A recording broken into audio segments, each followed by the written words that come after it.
Record বৃষ্টিতে নজিরবিহীন বন্যার কবলে পড়েছে জাপান।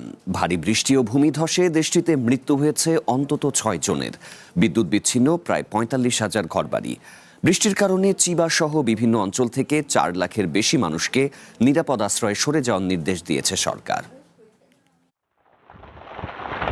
নজিরবিহীন বৃষ্টির কবলে পড়েছে জাপান।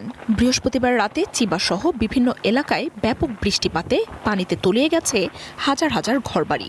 1 ঘন্টায় পুরো অগাস্ট মাসের সমপরিমাণ বৃষ্টিপাতের রেকর্ড হয়েছে দেশটিতে। প্রতি ঘন্টায় 115 মিলিমিটার বৃষ্টিপাত হয়েছে বলে জানিয়েছে আবহাওয়া বিভাগ। ইচিকাওয়া সাকুরা সিটিতে মৃত্যু হয়েছে বেশ কয়েকজনের। বৃষ্টিতে রাজধানী টোকিওর নারিতা বিমানবন্দরে বন্ধ হয়ে যায় বিমান চলাচল। এতে এয়ারপোর্টটিতে আটকে পড়েন 7,000-এর বেশি মানুষ।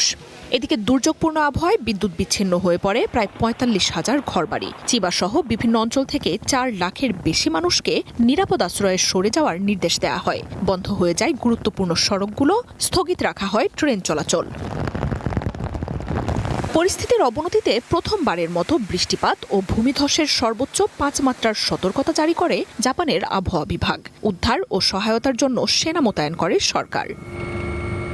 শুক্রবার সকাল থেকে বৃষ্টিপাতের পরিমাণ কমে এসেছে, তবে নদীর পানি বাড়ায় বিপজ্জনক বন্যার সতর্কতা জারি রেখেছে প্রশাসন। মার্জিয়া উপমা, ওয়ান ইন্টারন্যাশনাল ডেস্ক।